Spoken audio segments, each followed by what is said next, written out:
Friends, welcome to my YouTube channel. काफ़ी time के बाद फिर से मैं आज वीडियो अपलोड करने वाला हूं। बीच में मैं थोड़ा सा बिजी हो गया था, इसलिए मैं वीडियो अपलोड नहीं कर पाया। अब डेली आपको आईपीसी के ऊपर सेक्शंस पे वीडियो मिलती रहेंगी, हिंदी और इंग्लिश बोथ लैंग्वेज में। आई होप मेरी वीडियो आपको अच्छे से समझ में आती है, कंसेप्ट आपके क्लियर हो जाते हैं। और वीडियो को स्टार्ट से लेकर एंड तक ज़रूर देखिए, तभी आपके सारे कंसेप्ट पूरे हो पाएंगे, क्लियर हो पाएंगे। अगर आपको कोई प्रॉब्लम आती है तो कमेंट करके मेरे को बताएं, मैं उसका सॉल्यूशन निकालूंगा, उसका सॉल्यूशन आपको दूंगा। Thank you.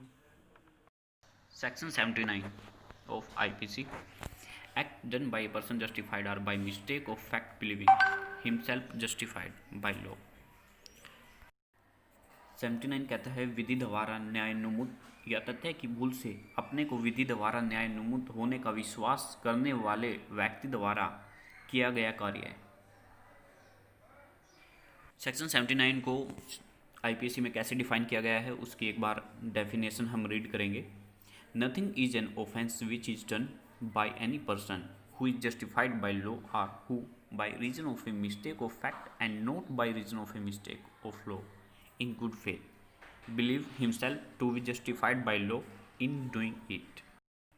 अब चलिए एक बार हिंदी में रीड कर लेते हैं। कोई बात अपराध नहीं है जो ऐसे व्यक्ति द्वारा की जाए जो उसे करने के लिए विधि द्वारा न्यायमुक्त हो या तथ्य की भूल के कारण, न कि विधि की भूल के कारण श्रद्धापूर्वक विश्वास करता हो कि वह उसे करने के लिए विधि द्वारा न्यायमुक्त है।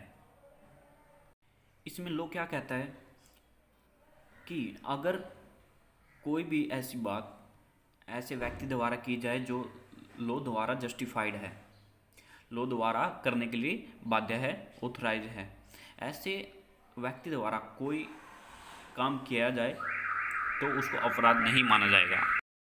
और दूसरा पॉइंट इसमें क्या बताया गया है?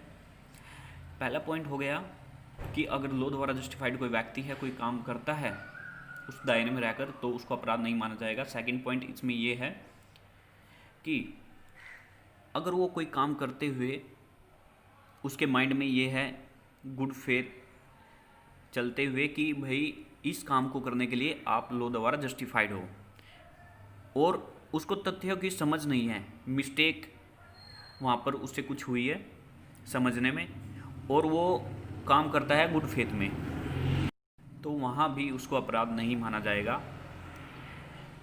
अगर उसको पता नहीं है फैक्ट का और वह जस्टिफाइड होने के कारण वह काम करता है तो उसको अपराध नहीं माना जाएगा।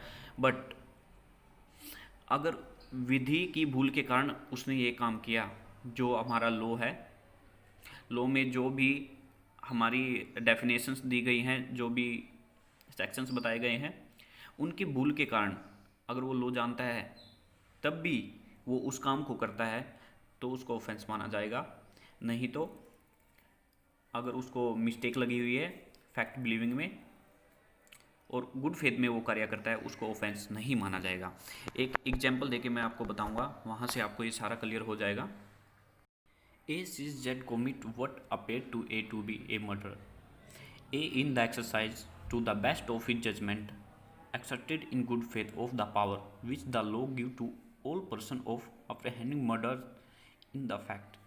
Seizes Z in order to bring Z before the proper authorities, A has committed no offense, though it may turn out that Z was acting in self-defense.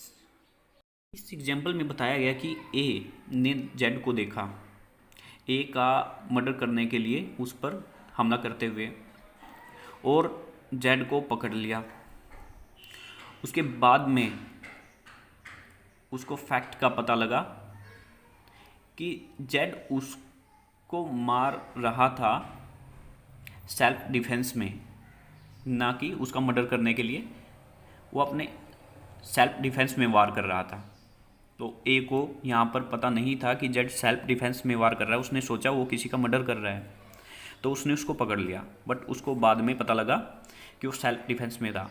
तो यहाँ पर ए को पहले नहीं पता था कि जेड सेल्फ डिफेंस में वार कर रहा है।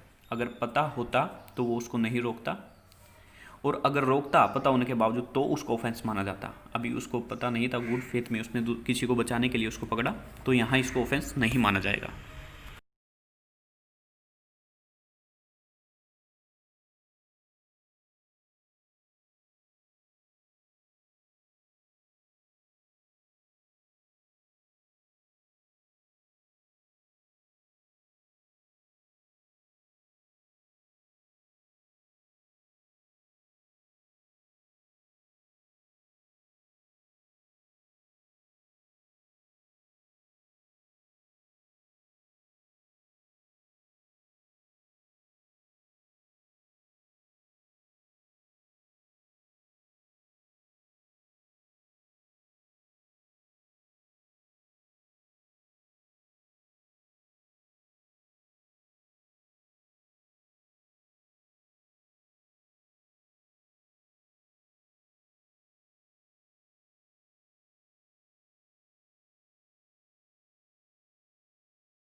तो चलिए मिलते हैं नेक्स्ट वीडियो में।